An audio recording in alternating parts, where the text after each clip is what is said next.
चला तर मैत्रिणींनो, आज बनवणार आहोत आपण मेथीची भाजी मूग डाळ घालून. तर मी एक जुडी मेथीची घेतलेली आहे, ती निवडून चांगली 4 पाण्याने स्वच्छ धुवून घेतलेली आहे. आणि मी मुगाची डाळ भिजत घातली, ते अर्धा ते पाऊण तास ती भिजून, ती पण 3-4 पाण्याने धुवून भिजून ठेवली होती. ती परत आता काढून घेतलेली आहे. आता मी गॅसवर कढई तापायला ठेवली आणि त्याच्यात 2 पळी तेल घातलं. मेथीच्या भाजीला जास्त तेल लागत नाही. आणि त्याच्यामध्ये जिरं तळतळायला घातलं आणि लसूण पाकळ्या पण घातलेल्या आहेत. तर लसूण जेवढा जास्त हिरव्या भाज्यांमध्ये असतो तेवढी भाजीला जास्त चव येते.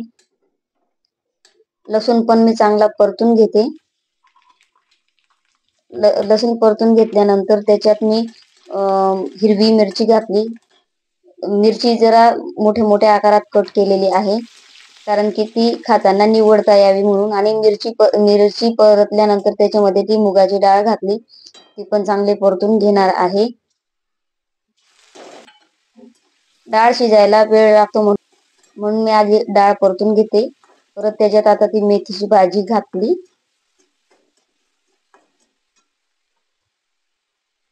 बनवायला एकदम सोपी आणि झटपट अशी भाजी आहे आणि आपण ती बाजरीच्या भाकरी सोबत, ज्वारीच्या दादरच्या भाकरी सोबत खाऊ शकतो. आता मी ती भाजी परतून चांगली मिक्स केली. डाळ आणि लसूण मिक्स झाला पाहिजे या पद्धतीने मिक्स करून ती भाजी झाकून ठेवली होती. आणि आता परत 5 ते 7 मिनिटांनंतर उघडून पाहिलं तर डाळ बऱ्यापैकी शिजलेली आहे.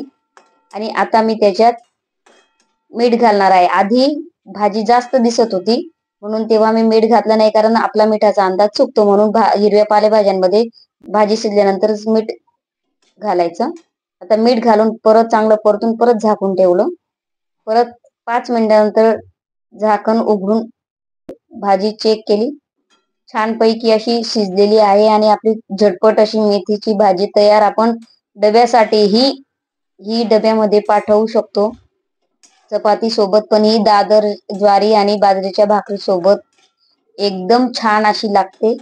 झटपट आपली भाजी मेथीची तयार झालेली आहे.